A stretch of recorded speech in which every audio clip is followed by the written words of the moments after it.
Hello! This is my garbage, my single-use packaging, my waste. We all do it, right? It's everywhere.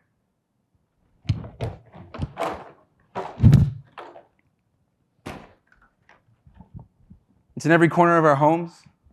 It's in our offices. It's in our schools. It's in public spaces. It's on mountains. It's in our oceans. It's blowing in the streets.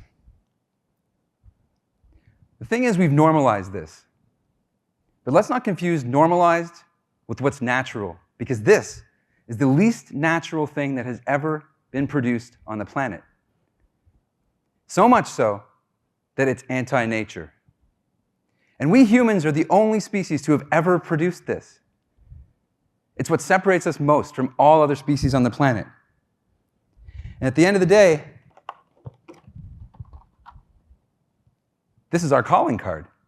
When you find this anywhere on the planet, you know humans are here. And this is our legacy to the planet. A few years ago, I was taking my garbage bins and recycle bins out to the curb, as I normally do, and I looked down the street and I saw that all my neighbors had 3, 4, 5 bins just overflowing with trash. And I never wondered about it before, but I thought to myself, when will this end? When will garbage end? And I realized, until we change our behaviors, it won't. So at that moment, I felt very, very guilty and frustrated with my own waste. I was thinking, how can I possibly reduce this? I mean, but it is my fault, right? I'm the owner of it. I bought it at one point, didn't really want it. It's my responsibility. And so at that point, I said, I'm done with this for a week. For the next week, I won't have any trash. I won't be bringing garbage bins and recycle bins to the curb because I won't have any garbage. I started a week without waste. And let me tell you how almost impossible that was. Because our consumer culture, everything is surrounded in packaging, especially food. So you can imagine how difficult it was for me to get food that week without packaging. I was limited to mostly fruits and vegetables. And I'll tell you, I didn't think a person should consume that many bananas in a week. I think I overdosed on potassium. What I would also do is I would bring my reusable containers to takeout spots where I would I would request that they put my food in my reusable container, and which confused many restaurateurs. I'd go to my sushi guy and I'd say, hey, can you just put my avocado roll in my reusable container? And he didn't really get it, but I don't know if you've ever been kicked out of a sushi restaurant, but they're pretty polite about it. But I did it. I went a week without waste, and that started my minimal waste lifestyle. After that, I was very conscious about how much I was consuming. I would go to bulk food stores instead of regular grocery stores to minimize my packaging. And one day I brought my nieces and nephew along for the ride. And if you've ever been to the bulk food store, it's quite the experience. You're pouring things into flimsy bags. It's spilling. It's unsanitary. You're trying to find a little golf pencil to write product codes on tags. You're looking at prices, and it's like $6.30 for 100 grams. I don't even know what 1 gram is, let alone 100. Now I'm doing math in my head. So we got all of our snacks, and I brought a bag of chocolate-covered almonds to the cashier, which I thought would be about $8. The smiling cashier looked at me and said, that'll be $26, sir. To which I had to look down at my nieces and nephew and say, wow, sorry kids, birthdays are canceled this year. Uncle Jeff is broke. I just bought bulk almonds willy-nilly. But I had an epiphany moment after that. Why do I have to work so hard to not produce waste? And then I realized it's not me, it's our system. Our consumer models are built on profit at the expense of the environment. Suppliers get products to us cheaply and leave us with the packaging. They've privatized profit and socialized garbage. Devious. Post-consumer waste is designed to be valueless to the economy and harmful to the environment. Ultimately, waste is a design flaw because it doesn't obey any of the laws of nature. What we have developed is a linear system for waste. And what linear is that there's a beginning and an end. And let me give you an example. You go to the store, you buy a package of cookies. You eat the cookies, you throw the packaging in the garbage. You're done, right? But that packaging is going to remain on the planet for hundreds of years, contributing to anti-nature. So how does nature operate? Nature operates an interrelated network of circular, regenerative, life-sustaining processes. For example, the hydrological cycle, the carbon cycle, the oxygen cycle, all loop. The sun sets and rises and sets every day. And also seasons. Seasons change, they come, they go, they die. It all works in a loop.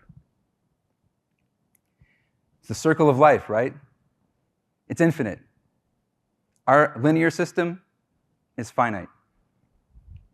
So I started to think, how do we eliminate single-use packaging from our food distribution models?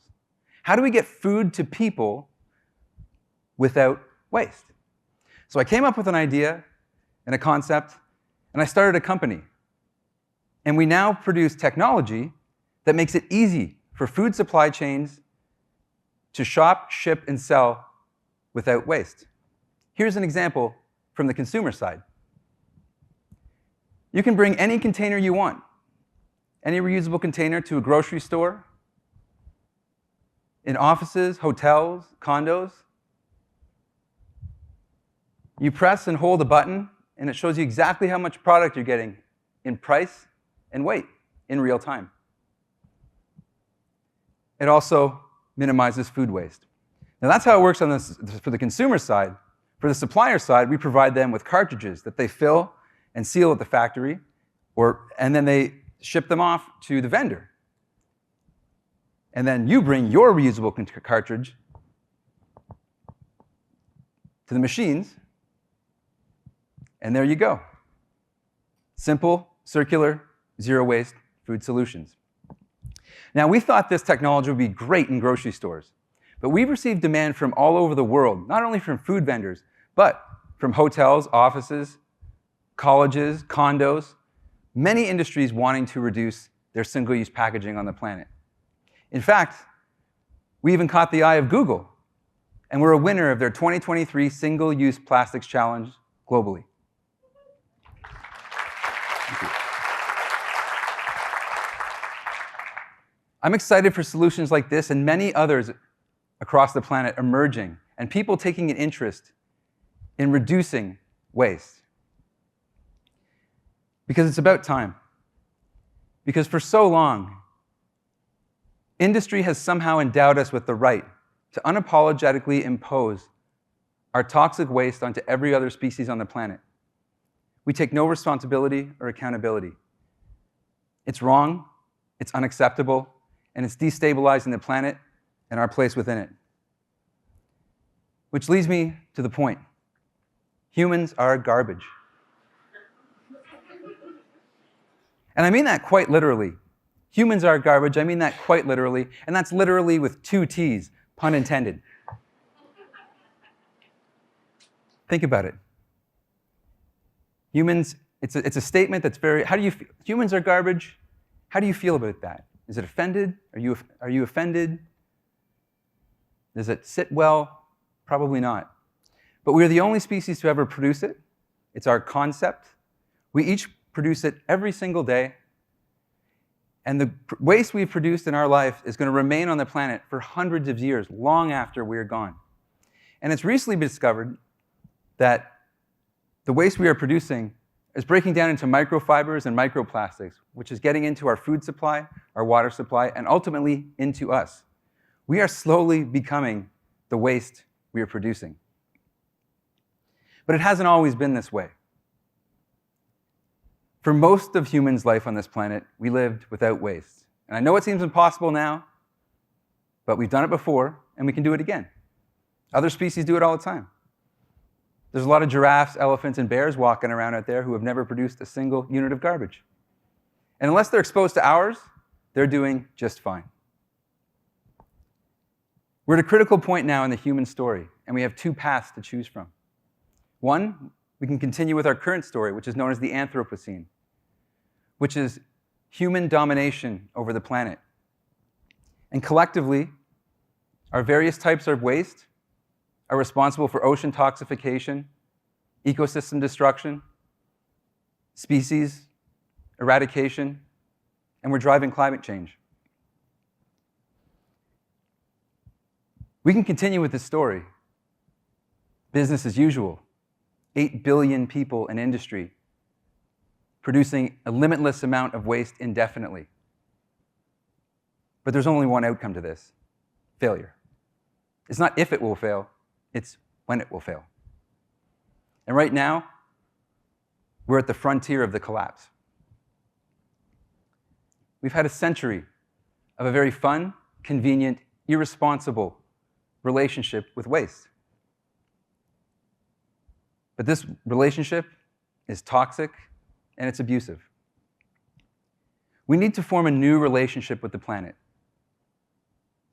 We need to drive a new, brave human story, one that's bigger than business, one where we prioritize human and ecological health, and we adopt nature-inspired and derived zero-waste lifestyles. It's time we start respecting the planet as much as it respects us and create a new legacy that we and our future generations can be proud of. Thank you.